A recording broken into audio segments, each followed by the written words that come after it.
عليكم ورحمة الله وبركاته إن الحمد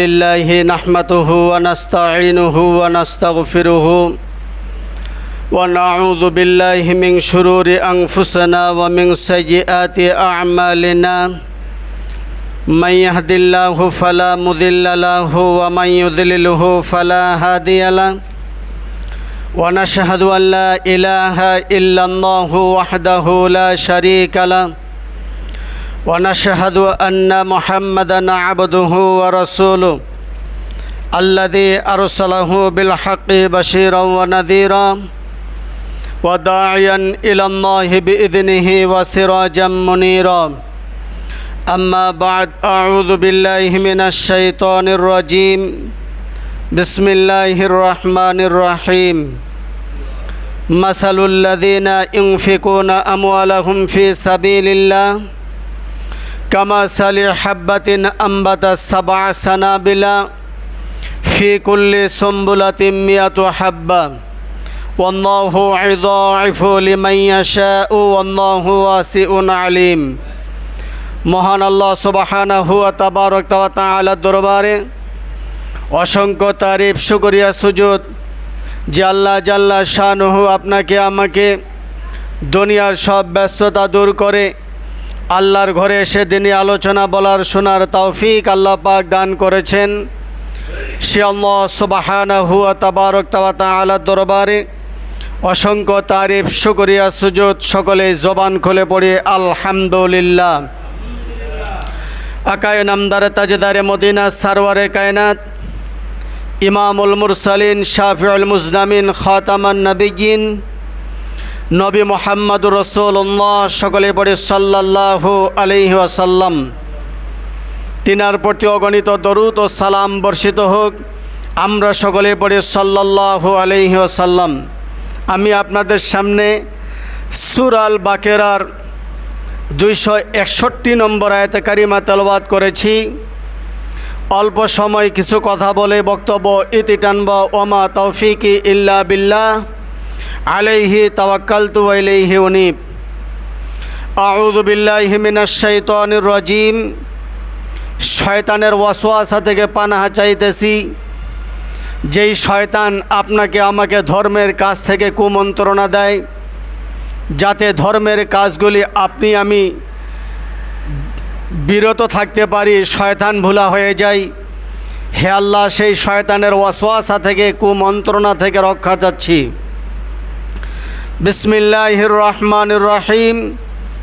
অতীব দয়ালু পরম করুণাময় যিনি আসমান জমিন সৃষ্টিকর্তার মালিক, তিনাকে সৃষ্টি না করলে দুনিয়া আখিরাত কিছুই সৃষ্টি করতেন না। ওসিলা মাধ্যম যিনাকে সর্বপ্রথম যিনার নূর সৃষ্টি করেছেন নবী মুহাম্মদুর রাসূলুল্লাহ সাল্লাল্লাহু আলাইহি ওয়াসাল্লাম, তিনার প্রতি অগণিত দরুদ ও সালাম বর্ষিত হোক। আমরা সকলে পড়ি সাল্লাল্লাহু আলাইহি ওয়াসাল্লাম।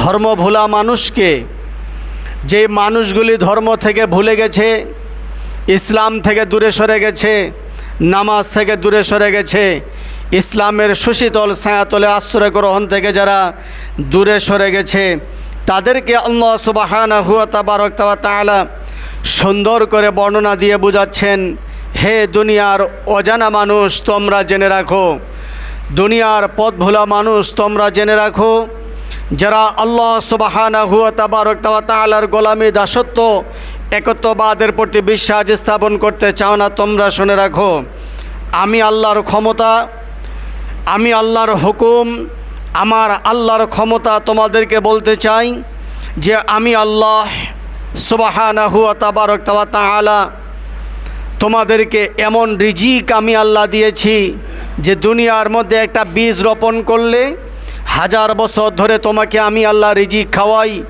তোমরা একবার একটি পুণ্য করবে, আমিও আল্লাহ লক্ষ কোটি পুণ্য তোমাদেরকে বাড়তি করে দিতে পারি। কোন সুবহানাল্লাহ। যারা পথ ভোলা মানুষ, ইসলাম ভোলা যারা মানুষ, তাদেরকে বলছে তোমরা শুনে রাখো যে একটা বীজের মতো তোমাদের জীবন হবে। যেমন একটা সিমের বীজ যদি রোপণ করি, সেই গাছ থেকে হাজার হাজার বিসি, হাজার হাজার ফল আপনাকে আমাকে আল্লাহ সুবহানাহু ওয়া তাআলা খাওয়ান এবং আহার করান। একবার সুবহানাল্লাহ তেলাওয়াত করব। আল্লাহ সুবহানাহু ওয়া তাআলা বলেন, ওই বীজের মতো তোমাদের আমলগুলি আমি আল্লাহ বাড়তি করে দিব। কোন সুবহানাল্লাহ। যেমন মুসা আলাইহিস সালাতু ওয়াস সালাম, তিনার আমলে উনি যখন তুর পাহাড়ে আল্লাহ সুবহানাহু ওয়া তাআলার সঙ্গে সাক্ষাৎ করতে যাবেন, তো মুসার সঙ্গে একজন আশেকের দেখা হলো রাস্তার মধ্যে। এমন আশেক, এমন আল্লাহ পাগল যে ওই আশেক রাস্তার ধারিতে বসে আল্লাহ রাব্বুল আলামিনের জিকির আজগার করতেছে, আল্লাহ সুবহানাহু ওয়া তাআলার প্রশংসা আদায় করতেছে, শুকরিয়া আদায় করতেছে। আর ওই রাস্তা দিয়া মুসা পয়গম্বর যাচ্ছেন। আশেক দেখতেছে এত আল্লাহ পাগল, যার শরীরে অর্থাৎ ওই আশেকের শরীরে বতলা অর্থাৎ মাছি, বিষাক্ত মাছি, মশা মাছি আহার করতেছে ওই লোকটাকে, কিন্তু লোকটা মাছিগুলি খেদাচ্ছে না, তাড়াচ্ছে না, মাছিগুলি মারতেছে না। এত পাগল আল্লাহর শুকরিয়া আদায় করতেছে। আর অসংখ্য বতলা, হাদিসে আসছে বতলা, বলতা এর অর্থ হলো বিষাক্ত মাছি বা মশা। এই বলতার বা বিষাক্ত মাছি মশা এর গায়ের মধ্যে, ওই আশেকের গায়ের মধ্যে পড়তেছে, কিন্তু আশেক ওই মশা মাছিগুলি তাড়াচ্ছে না। সে শুকরিয়া আদায় করতেছে আল্লাহ রাব্বুল আলামিনের, সে নামাজ আদায় করতেছে, সে আল্লাহ রাব্বুল আলামিনের দরবারে সিজদা করতেছে, কিন্তু নাশুকুর করতেছে না। কিন্তু সেই সময় ওই রাস্তা দিয়া মুসা পয়গম্বর যাচ্ছেন, ঠিক ওই রাস্তা দিয়া মুসা পয়গম্বর যাচ্ছেন। বাচ্চাটাকে এদিকে সরান। ঠিক ওই রাস্তাটা দিয়া মুসা পয়গম্বর যাচ্ছেন, লক্ষ্য করুন। কিন্তু আশেক এবার প্রশ্ন করলেন ওই ব্যক্তিকে, যিনি আল্লাহ পাগল, হে আশেক, তুমি এই জায়গায় বসে, এই রাস্তার ধারিতে বসে কতদিন ধরে আল্লাহ রাব্বুল আলামিনের ইবাদত করতেছো? কোন আলহামদুলিল্লাহ। এবং নাম্বার 2, যে এই বলতা অর্থাৎ বিষাক্ত মশামাছি তোমার গায়ে পড়তেছে, লক্ষ্য করুন, অথচ তুমি পিটাচ্ছ না কেন, তাড়াচ্ছ না কেন, মারতেছ না কেন? আশেক বলতেছে যে ও আল্লাহর বান্দা, ওই আশেক কিন্তু চিনে না ইনি মুসা পয়গম্বর।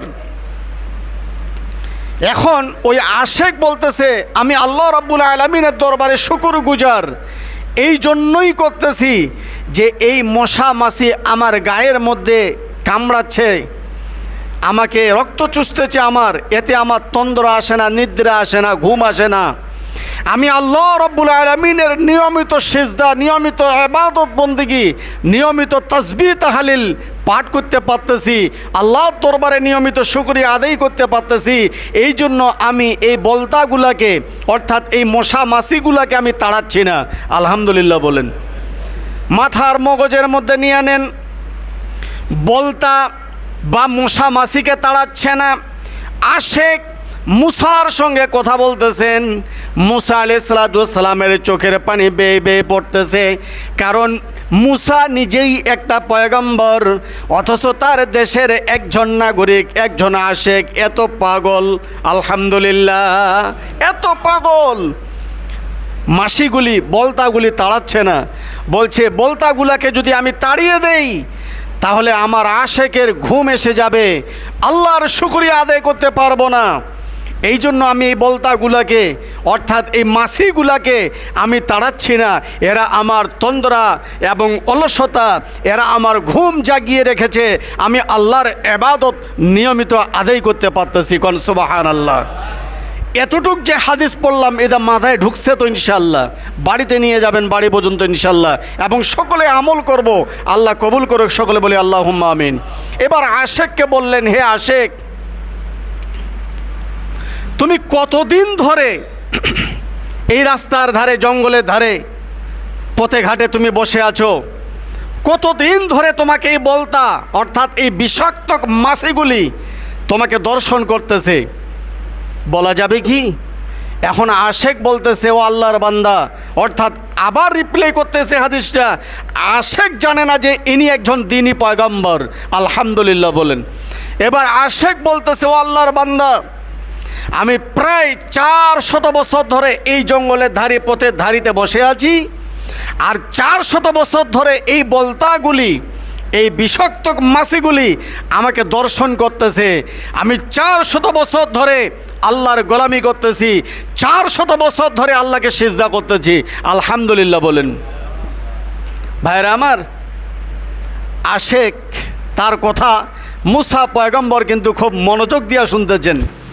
আর মুসা আলাইহিস সালাতু ওয়াস সালামের চোখের মধ্যে পানি চলে আসছে, দাড়ি মুবারক বেজে যাচ্ছে। কোন সুবহানাল্লাহ। এবার আশেক বলতেছে, ও আল্লাহর বান্দা, আমি জঙ্গলের ধারিতে 400 বছর ধরে আবাদত করতেছি।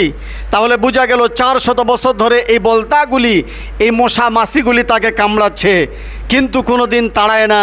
কারণ সে বলতেছে, যদি আমি তাড়িয়ে দেই তাহলে আমার তন্দ্রা চলে আসবে, নিদ্রা চলে আসবে, ঘুম চলে আসবে, আল্লাহর শুকরিয়া আদায় করতে পারবো না।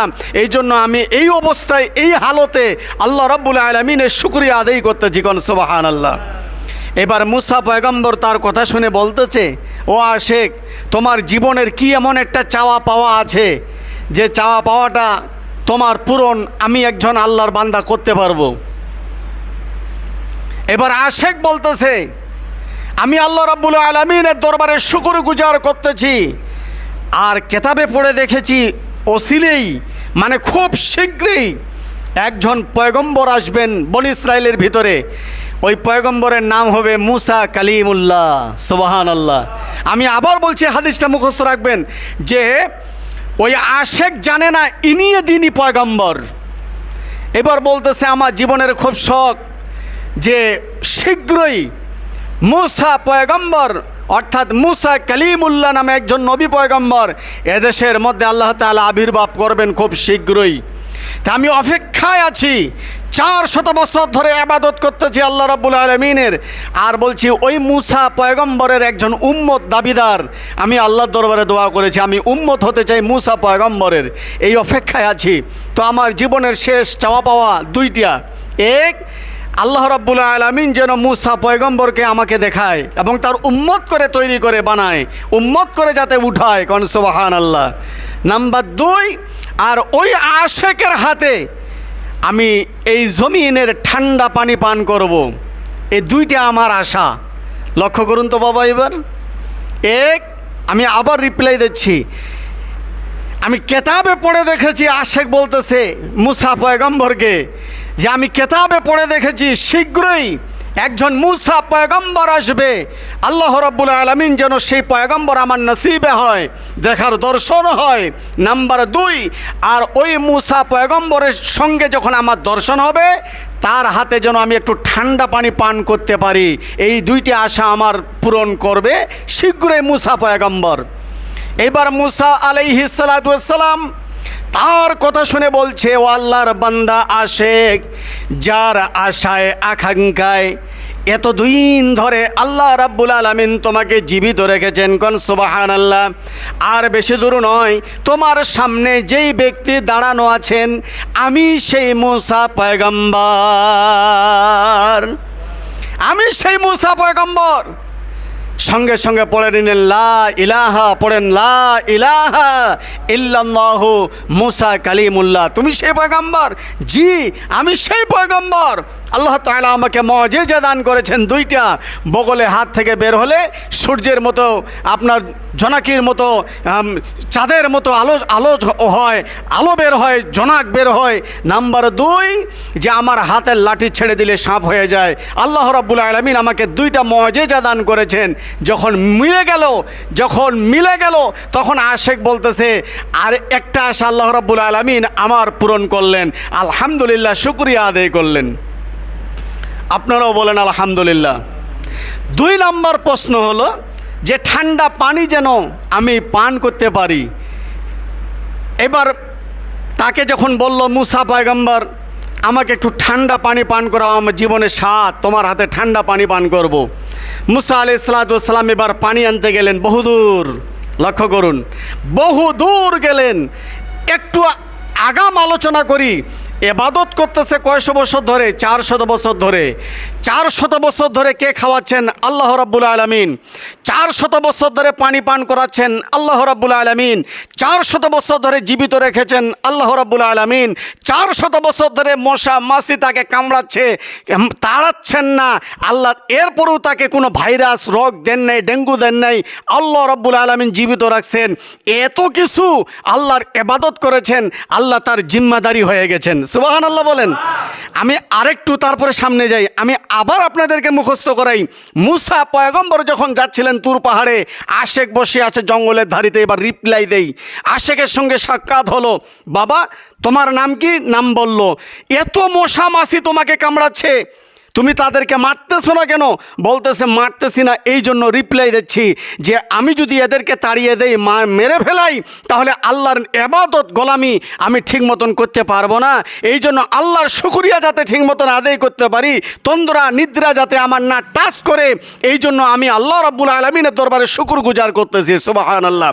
তো 400 বছর ধরে তুমি জীবিত আছো, 400 বছর ধরে যে আল্লাহ তোমাকে খাওয়াচ্ছেন, 400 বছরের যে আল্লাহ তোমাকে জীবিত রেখেছেন, 400 বছর ধরে যে আল্লাহ তোমাকে হাসপাতালে নিয়ে যান নাই, এই জায়গায় আসো তুমি বসে।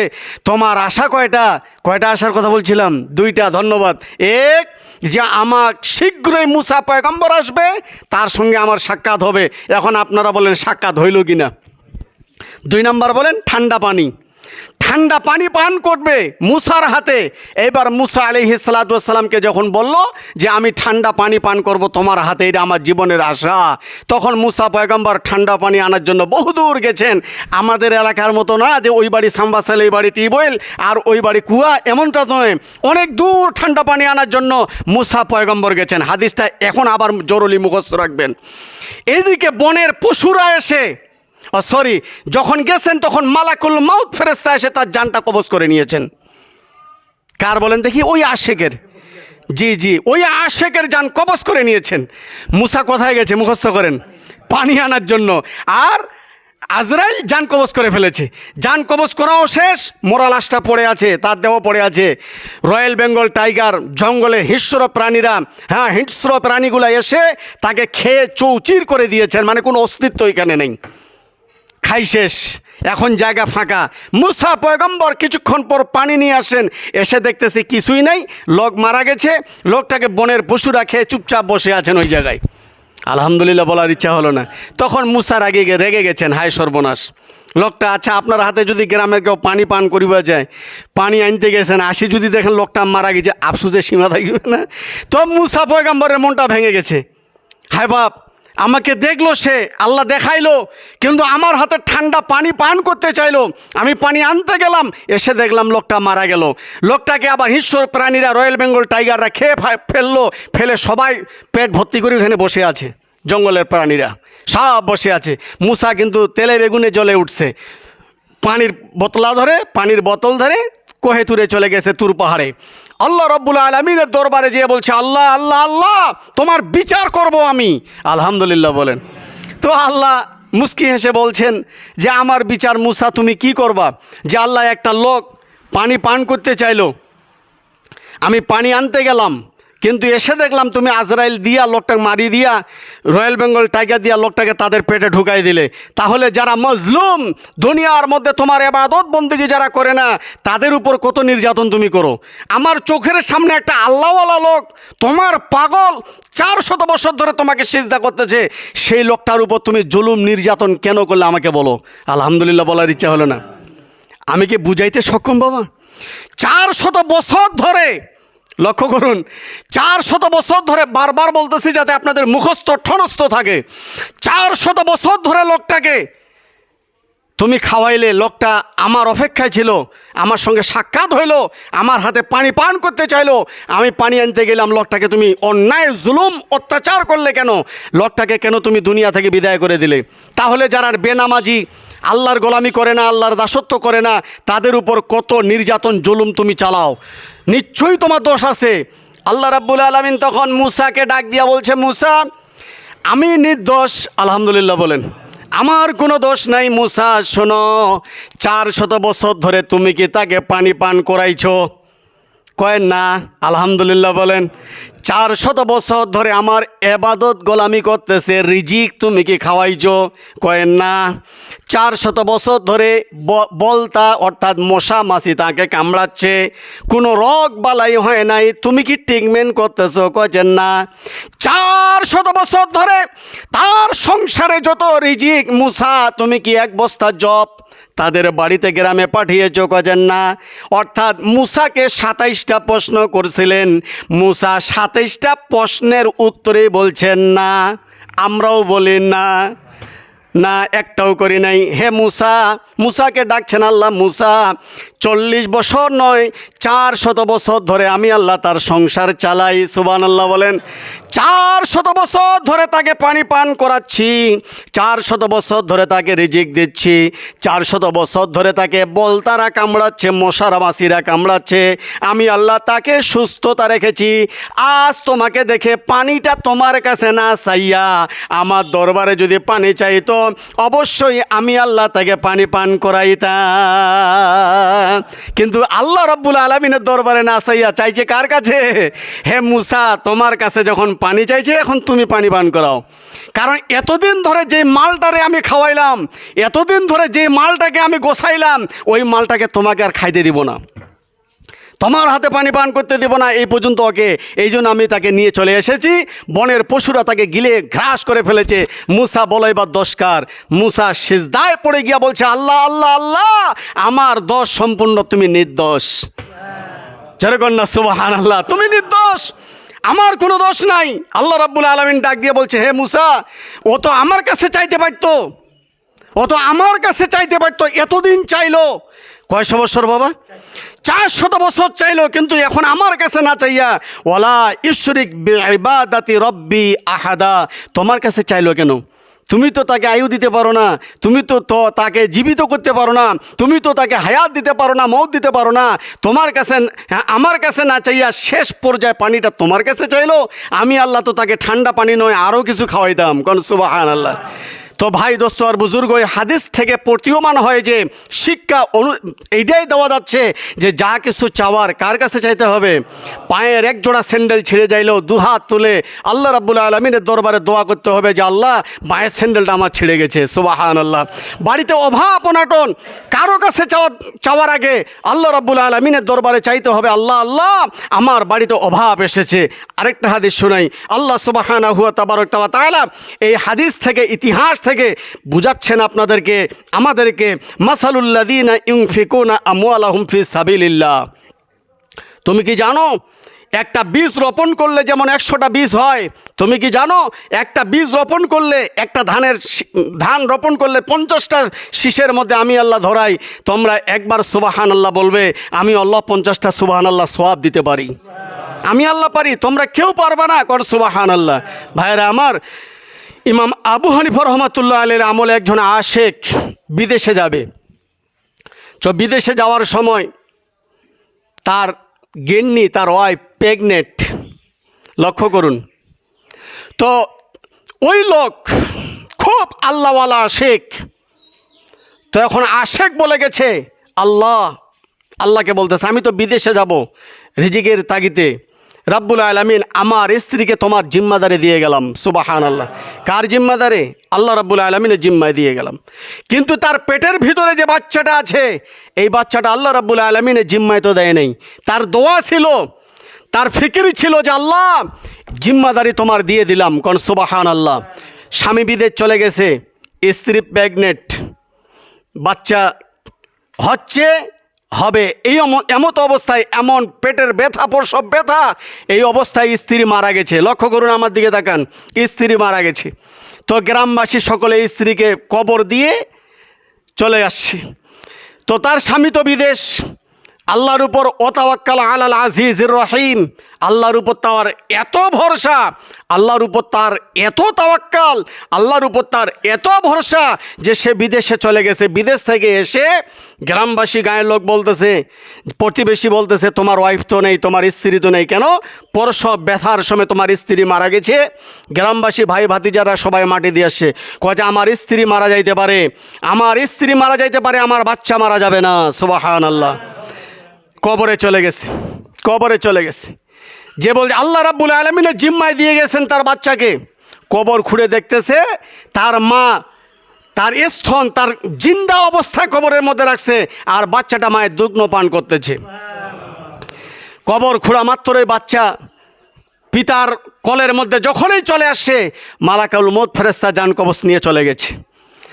স্বামী এবার দোয়া করতেছে, আল্লাহ আমার স্ত্রী মারা গেল, আমি দেখলাম জীবিত, বলছে তোমার বাচ্চাটা আমার জিম্মায় দিয়ে গেছো, তোমার স্ত্রীকে তো আমার জিম্মায় দিয়ে যাও নাই, তোমার স্ত্রীকেও যদি আমার জিম্মায় দিয়ে যাইতে তাহলে আমি আল্লাহ তোমার স্ত্রীকেও হেফাজত করতাম। এর দ্বারা বোঝা যায় আপনার আমার সংসারের মধ্যে ছেলে সন্তান সকলেই আছে, সবার জন্য দোয়া করতে হবে, জিম্মাদার সবারই দিতে হবে। আল্লাহর জিম্মায় যদি বান্দা হয়ে যায়, আল্লাহ রাব্বুল আলামিন বলেন আমিও বান্দার জিম্মাদার হয়ে যাই। মারাত্মক ব্যাপার। এই জন্য বলছে যে তোমরা কি করো, সালাত আদায় করো, সালাতের মাধ্যমে সব জিম্মাদারি দায় দায়িত্ব পালন করা যায়। কোন সুবহানাল্লাহ।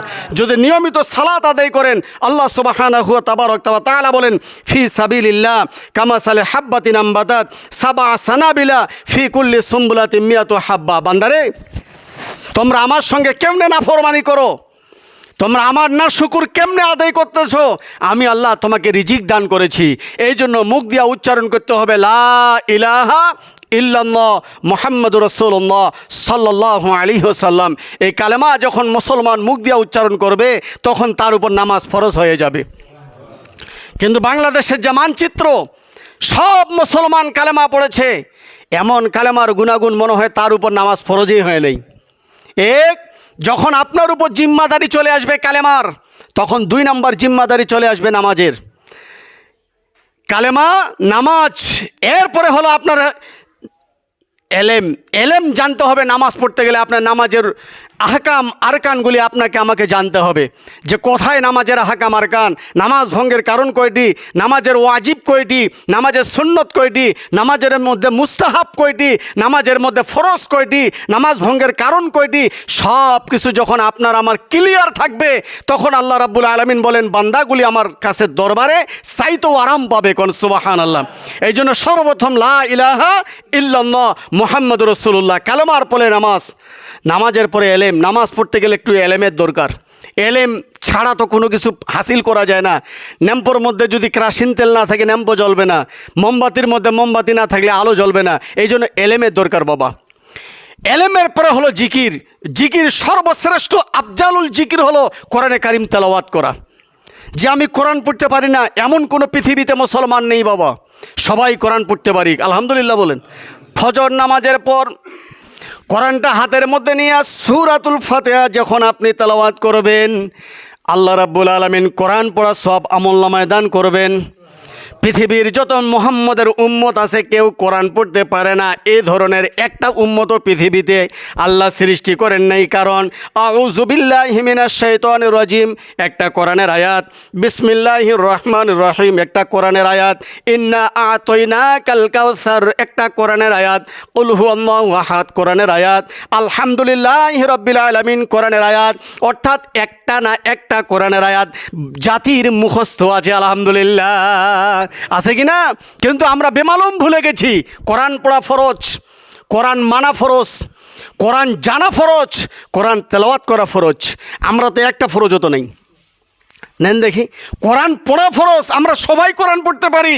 পৃথিবীতে যত নবীর উম্মত বিনা কোরআন পড়তে পারে না, এই ধরনের উম্মত পৃথিবীতে কোনো নাই। সবাই কোরআন পড়তে পারি কিন্তু পড়ি না। এই যে পড়ি না, এই জন্য কোরআন কিয়ামতের ময়দানে আদালত দাঁড়াবে, এই জন্যই হিসাব হবে। সবাই কোরআন পড়তে পারি। ফজরের নামাজের পর কোরআনটা খুলে সূরাতুল ফাতিহা প্রতিদিন দেখে দেখে পড়বেন। কোরআন পড়ার সওয়াব আল্লাহ আমলনামায় দান করবেন, সুবহানাল্লাহ। প্রতিদিন সকাল সন্ধ্যা কোরআন খুলে সূরা কাউসার তেলাওয়াত করবেন। আর তো পড়তে পারেন না, কোরআনটা বারবার সূরা কাউসার তেলাওয়াত করে কোরআন বন্ধ রাখবেন। ওইটাও পারেন না, সূরা ইখলাস তো মুখস্থ আছে, প্রতিদিন সূরা ইখলাস সকাল সন্ধ্যা তেলাওয়াত করবেন। আল্লাহ বলেন একটা আয়াত তেলাওয়াত করবা, অক্ষর বিনিময়ে 10 করে নাকি আমি আল্লাহ তোমাদের আমলনামায় দান করব। যারা কোরআন তেলাওয়াত করে, কোরআনকে মহব্বত করে, কিয়ামতের ময়দানে কোরআন তাদের পক্ষে হইয়া সাক্ষী দিবে আল্লাহর দরবারে। এক, কোরআন সাক্ষী দিবে। 2, বাইতুল্লাহ সাক্ষী দিবে, যে বাইতুল্লাহ আনাগুনা করি। এই যে বাইতুল্লাহর একটা শাখা, এটাও বাইতুল্লাহ। এই বাইতুল্লাহ যারা যাওয়া আসা করে বাইতুল্লাহ কথা বলবে, 3 আসওয়াদ পাথর কথা বলবে। কারা ভাইয়ক ঠকাইয়া হজ করতে আসছে আর কারা হালাল টাকা নিয়ে আসওয়াদ পাথরে চুমা দিচ্ছে, 3টা জিনিস কিয়ামতের ময়দানে কথা বলবে। 4 নম্বর সাক্ষী হইয়া আপনার হিসাব নিকাশ শুরু হবে। আল কোরআন, আলাহুম আরজুলি ইয়াবতিশুনা বিহা আমলাহুম আইনুল্লাহ ইবসিরুনা বিহা। কিয়ামতের ময়দানে আপনার পা কথা বলবে, আপনার হাত কথা বলবে, আপনার চক্ষুদয় কথা বলবে, শরীরের অর্থঙ্গ প্রত্যঙ্গ আল্লাহ রাব্বুল আলামিনের দরবারে কথা বলবে। আলহামদুলিল্লাহ বলেন। বারবার মুখস্থ রাখবেন, কোরআন শরীফ কথা বলবে কিয়ামতের ময়দানে। বছরে একবারও কোরআন পড়ি না, তাহলে কিভাবে জান্নাত যাব? বাইতুল্লাহ কথা বলবে কিয়ামতের ময়দানে। সারা সপ্তাহে একবারও ফজর জোহর আসর মাগরিব বাইতুল্লাহ প্রবেশ করি না, বাইতুল্লাহ কিভাবে সুপারিশ করবে? আসওয়াদ পাথর কথা বলবে, যারা ধনী ব্যক্তি হজ ফরজ গেল না আসওয়াদ পাথর তাদের বিরুদ্ধে সাক্ষী প্রদান করবে। এবং যারা হজ করেছে আসওয়াদ পাথর কথা বলবে কার হজ কবুল হয়েছে কার হয় নাই। বাইতুল্লাহ কথা বলবে সেদিন কার এবাদত কবুল হয়েছে কার হয় নাই। আপনি আমি বলতে পারবো না যে এর এবাদত কবুল হয় নাই, আপনি আমি বলতে পারবো না যে এর কুরবানি কবুল হয় নাই। কার এবাদত কবুল হয়েছে কার হয় নাই আল্লাহ রাব্বুল আলামিন ছাড়া কেউ জানে না। তো আমি যেটা রিপ্লাই দিচ্ছি আপনাদেরকে সেটা হলো ফি সাবিলিল্লাহর কথা বলছিলাম। জিকির আফজালুল কোরআন আপনাকে আমাকে পড়তে হবে, এটা ফরজ বাধ্যতামূলক। আফজালুল কোরআন যদি পড়া সওয়াব না পান, হাঁটছেন ফিরছেন, সর্বশ্রেষ্ঠ 3 জিকির সুবহানাল্লাহ, আলহামদুলিল্লাহ, আল্লাহু আকবার। সুবহানাল্লাহ, আলহামদুলিল্লাহ, আল্লাহু আকবার কোরআন পড়তেই হবে বাধ্যতামূলক। একান্ত যদি আপনি সময় না পান তাহলে 3 জিকির তাসবিহ তাহলিলগুলি তেলাওয়াত করবেন, বারবার উচ্চারণ করবেন সুবহানাল্লাহ, আলহামদুলিল্লাহ, আল্লাহু আকবার। এই জিকিরের মধ্যে সব কিছু আল্লাহ তাআলা তৈরি করে রেখেছেন, আলহামদুলিল্লাহ বলেন। তাহলে জিকিরের কথা বললাম। এরপরে একরামুল মুসলিমিন। একরামুল মুসলিমিন কি? একটা একরাম করবেন, 500 রাকাত নফল ইবাদত দাঁড়িয়ে দাঁড়িয়ে পড়বেন। 500 রাকাত একটা একরামের ভিতরে আল্লাহ তাআলা সব সওয়াবগুলি পরিপূর্ণ করে দিবেন। আপনি নফল ইবাদত কম পড়ে আধ্যাত্মিক যে গ্রামের যে হকগুলি এগুলি যখন সঠিক আদায় করবেন, নফল ইবাদতের ডবল সওয়াব। যেমন বলি নফল ইবাদত বন্ধ রাখেন, তাই বলে বলছি না যে একেবারে পড়েন না। নফল ইবাদত কম পড়ে আপনি আপনার সম্পদের জাকাতের টাকাটা হিসাব করে ক্লিয়ার দেন, দেখবেন নফল ইবাদতের 6 গুণা 27 গুণা 80 কোটি সওয়াব আল্লাহ তাআলা আমলনামায় দান করবেন। আমি আবার বলছি, নফল ইবাদত মসজিদে ঘন্টাকে ঘন্টা না পড়িয়া আপনি বাহিরে যান, আপনার একটা অলঙ্গ ব্যক্তি দরজার মধ্যে দাঁড়িয়ে আছে, আপনি আপনার একটা পরনের লুঙ্গি এনে অলঙ্গ ব্যক্তিটাকে দেন দেখি। আপনি 500 রাকাত নফল ইবাদতকে ঠিকঠাক করে সিজদা মারতেছেন, লাভ নাই। একটা লুঙ্গি দান করেন, ওই 500 রাকাতের সওয়াব আল্লাহ তাআলা ওই জায়গায় দান করে দিবেন। সুবহানাল্লাহ বলে। আপনি 500 রাকাত নফল ইবাদত না পড়িয়া আপনি বাড়িতে যান, মনের গেলানি অর্থাৎ মনের বনমাইশিগুলা সব দূর করেন, সব মনের শয়তানিগুলা দূর করিয়া মনটা ক্লিয়ার করিয়া মানুষকে ভালোবাসতে শিখেন, দেখবেন আকাশ বাতাস সবাই আপনাকে ভালোবাসবে। জান না, বনি মুস্তালিকের যুদ্ধের সময় আল্লাহর নবী তরবারি নিয়ে যাচ্ছেন, হাঁপাতে হাঁপাতে ঘোড়ার পৃষ্ঠে চড়ে। জায়েদকে বলছে, জায়েদ আমি একটু ক্লান্ত ভাব, গাছতলায় বিশ্রাম করো। লক্ষ্য করুন, আমি একরামের কথা বলছি। জায়েদ দাঁড়িয়ে গেলেন, জায়েদ বিন হারেস রাদিয়াল্লাহু তাআলা ঘোড়া দাঁড় করে দিলেন। আল্লাহর নবী বললেন, আমি ক্লান্ত ভাব, একটু বিশ্রাম করব। জায়েদ তোমার উরুটা দাও, আমি একটু মাথা রেখে আরাম করব। আলহামদুলিল্লাহ বলেন। গাছতলায় জায়েদ হারেস রাদিয়াল্লাহু তাআলার পায়ের মধ্যে ডান মাথার মধ্যে উরুর মধ্যে মাথা দেখে আল্লাহর নবী একটু তন্দ্রা ঘুমাচ্ছেন। আবু জেহেলের গোষ্ঠীরা বলতেছে এইটাই সুযোগ মুহাম্মদের কাল্লা কাটার। আলহামদুলিল্লাহ, আমি একরামুল মুসলিমিনের কথা বলতেছি। এখন রাসূল যখন ঘুমিয়েছেন তখন জায়েদ বিন হারেস বলছেন, কিভাবে আমি জাগ্রত থাকি, আমি একটু গাছটাতে হেলানি দেই। তো জায়েদ বিন হারেসের হাঁটুয়ার মধ্যে আল্লাহর নবী ঘুমাচ্ছেন, জায়েদ বিন হারেস একটু হেলান দিয়ে তিনিও তন্দ্রার মধ্যে গেছেন। এই সময়টাতে কাফেররা অলঙ্গ তরবারি নিয়ে মুহাম্মদের কাল্লা কাটবেন। কিন্তু মুহাম্মদ সাল্লাল্লাহু আলাইহি সাল্লামের একটা অভ্যাস ছিল, কোনো গাছতলায় যখন উনি বিশ্রাম করবে তখন তার তরবারিটা গাছের ডালের মধ্যে লটকাই দিত, যেমন বুড়ার লাঠিগুলো এইভাবে দেয় না, ছাতির ডেটগুলা। জি। তো কাফের বলছে এইটাই সুযোগ, মুহাম্মদের তরবারি ঢাল দিয়া মুহাম্মদের কাল্লা ছুটাবো। যখনই আসে উপর থেকে একটা ডাল, বিশাল বড় ডাল কাফেরের গালে এমন মারছে একদম 500 গজ দূর দিকে ফেলাই দিয়েছে। ওর বাবরে মাবরে শুনে মোহাম্মদের ঘুম ভেঙে গেছে, জায়েদ বিন হারিসের ঘুম ভেঙে গেছে। কাফের দেখতেছে ওইখানে তেলে বেগুনে জ্বলতেছে, উলট পাড় বাবরে মাবরে কথা, কী হয়েছে তোর? তখন কাফের এসে বলছে, আল্লাহর নবী আর দেরি নয়, আমি কালেমা পড়ে মুসলমান হয়ে গেলাম। কেন মুসলমান হবি? যে আপনার তরবারি আপনার ঢাল দিয়া আপনাকে খতম করার জন্য আমি আসছিলাম, কিন্তু যেই গাছে আপনি তরবারিটা ঝুলাই রাখছেন, ঢালটা ঝুলে রাখছেন, উপরের একটা বড় ডাল এসে আমার সাগুয়াত বাড়ি মারছে। আলহামদুলিল্লাহ বলার ইচ্ছা হলো না। উর্দুতে বলে যে খরেগা সে গেরেগা। আপনি মানুষের রিজিকে লাথি মারবেন, আপনার রিজিকে আরেকজনে লাথি মারবে। লক্ষ্য করুন বাবা, আপনি আমার রিজিকে লাথি মারবেন, ডাক্তার আপনার পেটে লাথি মারবে। দেখবেন মাস কি মাস হাসপাতাল পড়ে আছে, কী হয়েছে ওর রে? পাশা কাটাছে, পেট কাটাছে, ইটা কাটাছে, ওইটা কাটাছে, নানান বিধি কিস্তি। খোঁজ নিয়ে দেখেন যে ওই লোকটা মানুষের রিজিকে লাথি মারছে। আল্লাহ রাসূল বলছে 3 জায়গায় আঘাত দিও না, আল্লাহর আরশ কেঁপে উঠবে। এক, পিতামাতা সুখে খাচ্ছে, কোনো সন্তান যদি হাঁপায়, হাঁপায় বুঝেন তো, হাঁপায়, পিতামাতা বাপ মা সুখে খাচ্ছে, লক্ষ্য করুন, মা বাবা সুখে খাচ্ছে বাড়িতে ভাত, বেটা বেটার বউ হাঁপাচ্ছে, হায় হায় জুদা করে দিয়া হো হো এখন খাসির মাংস দিয়া খাচ্ছে, বুঝেন নাই? হায় হায় হাঁপাচ্ছে সোয়ালগুলা, বুঝেন নাই? এক, দুই, শিক্ষাগুরুর যারা সুখ দেখে ছাত্ররা হাঁপায়, যে হায় বাপ আমার স্যার আপেল খাচ্ছে, আমার স্যার চেয়ারে বসে কলম চালাচ্ছে, এটা কেমন, মানে তার সহ্য হয় না। নাম্বার 3, যারা আলেমদেরকে দুঃখ দেয়, আলেমদের সমালোচনা করে, এই 3 ব্যক্তি অবিরাম ধ্বংস। এই 3 ব্যক্তি অবিরাম ধ্বংস বাবা, মুখস্থ রাখবেন। তো আবার আমি ফিরে আসি একরামুল মুসলিমিনের কথা। একরামুল মুসলিমিন ক্লিয়ার রাখতে হবে। এই যে নামাজ পড়ে আপনি বাড়িতে যাচ্ছেন, একটা ঢেকরের কাঁটা, ঢেকর তো চিনেন, রাস্তায় পড়ে আছে, আপনি একরামুল মুসলিমিন ঢেকরের কাঁটাটা সাইডে ফেলাই দিলেন, একটা ইট পড়ে আছে, ইটটা সাইডে ফেলাই দিলেন, যাচ্ছেন একটা মুরব্বী মাথা ঘুরে পড়ে গেছে, হাত ধরে উঠালেন, 500 রাকাত নফল ইবাদতের সওয়াব আল্লাহ তাআলা মিনিশে দান করে দিবেন। সুবহানাল্লাহ। এটা হলো একরামুল মুসলিমিন। এরপরে হলো দাওয়াত। দাওয়াত ইল্লাল্লাহ, প্রতিটি উম্মতকে হাসরের ময়দানে দাঁড়াতে হবে বাবা। লক্ষ্য করুন, দাওয়াত ইল্লাল্লাহ, দাঈ ইল্লাল্লাহ, ওমান আহসানু কাওলাম মিম্মান দাআ ইলাল্লাহ ওয়া আমিলা সলিহান ওয়া ক্বালা ইন্নানি মিনাল মুসলিমিন। তার চেয়ে উত্তম আর কে হতে পারে? যারা ধর্মের দাওয়াত দেয়, সৎ কাজের আদেশ করে, অসৎ কাজের বাধা প্রদান করে, এর চেয়ে খাঁটি উম্মত দামি আর কে হতে পারে? আলহামদুলিল্লাহ বলেন। এই জন্য আপনাকে বলছি, দাওয়াত অবশ্যই আপনাকে আমাকে করতে হবে। তাহলে 1 নম্বর বললাম কালেমা, 2 নামাজ, 3 এলেম, 4 জিকির, 5 কি বললাম? দাওয়াত ইল্লাল্লাহ। প্রতিটি উম্মতের কাছে দাওয়াত দিতে হবে, যেমন আমি দিচ্ছি আপনাকেও দিতে হবে।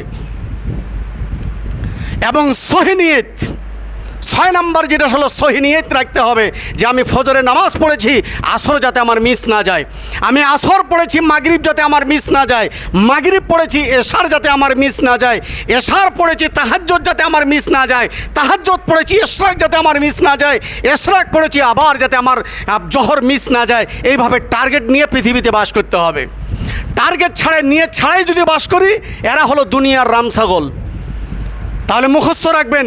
এই জন্য তো কবিরা বলে, আল্লাহ বড়, ওই আল্লাহর ইবাদত করো, 3 ফরজে গোসল করো, 4 ফরজে উজু করো, 5 ওয়াক্ত নামাজ পড়ো।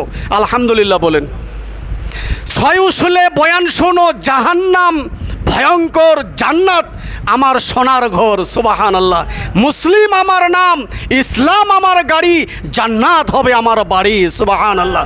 ওয়া আখিরু দাওয়াহুম আনিল হামদুলিল্লাহি রাব্বিল আলামিন।